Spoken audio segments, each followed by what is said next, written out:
Ever wonder what an examiner is really looking for when they're marking your paper? Well, that's exactly what we're going to find out.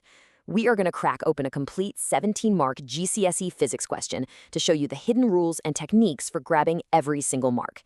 It's time to think like an examiner. Okay, so here's our focus, question 02 from a higher tier paper. It all starts with this simple-looking playground toy, but trust me, it quickly gets into some serious physics about springs, forces, and energy. Let's break it down piece by piece.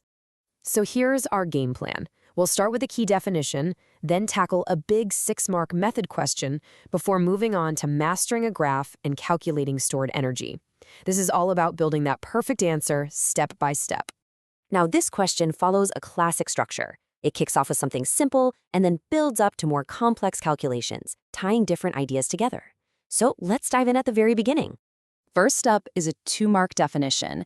Examiners love these to check if you've got a solid grip on the core vocabulary. For these easy marks, you've got to be precise with your scientific language.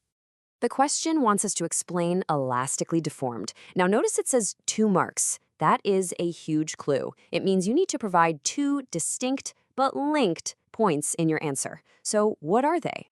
And here's exactly how those marks are given.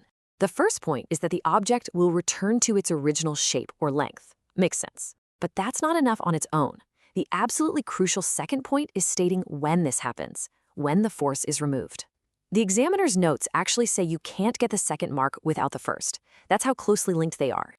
Okay, now for the big one, the part that often trips people up, the 6-mark method question. This isn't just a memory test. It's a test of your practical skills, your logic, and, super importantly, your attention to safety. So how do you nail all 6 of those marks? Well, you need a method that is detailed, logical, and safe enough to actually work. Let's walk through the perfect answer, straight from the official mark scheme. This just perfectly shows the level of detail you need. You can't just say, hang weights and measure. No way.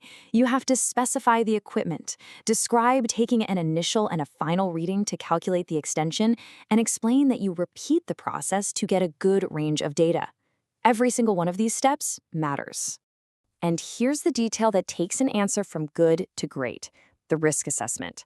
The mark scheme is totally clear. If you don't mention safety, you cannot get top marks.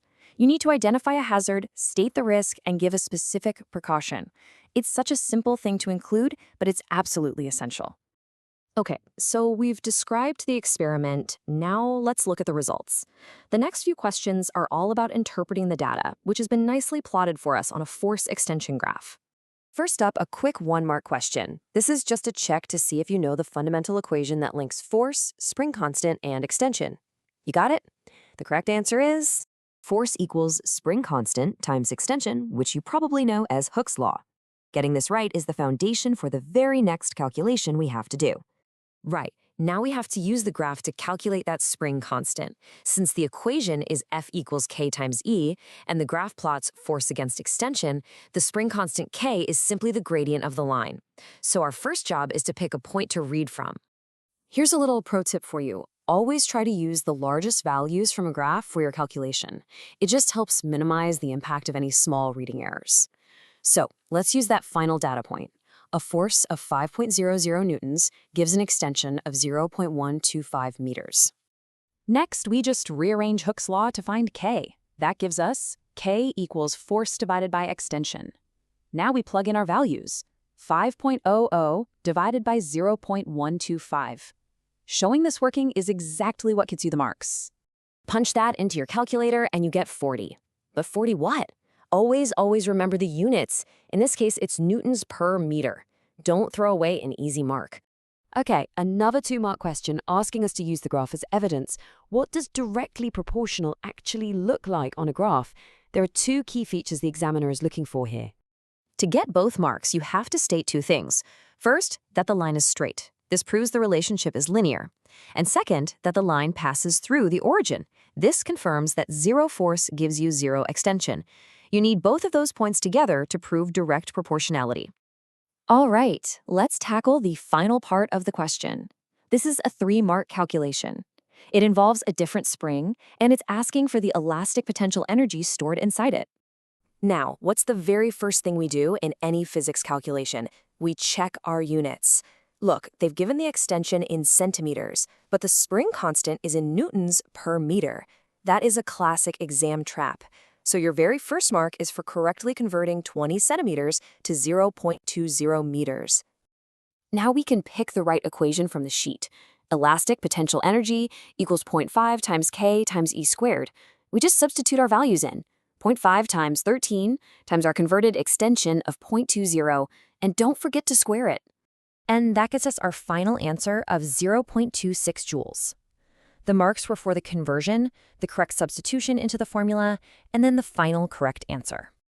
So let's just step back for a second. We've just deconstructed this one 17-mark question. What have we learned? Well, it's much more than just the physics of springs. These are the key skills that this single question tested. Mastering these techniques, from using precise language and including safety to showing you're working and checking units, that is the secret to turning a good grade into a truly great one. And that's the question, fully deconstructed. The biggest takeaway here is this. Knowing the physics is only half the battle. Understanding how you're being marked is your secret weapon. So, the next time you try a practice question, put on that examiner's hat and ask yourself, what am I really being asked to show here? Apply that mindset, and I guarantee you'll see your marks climb.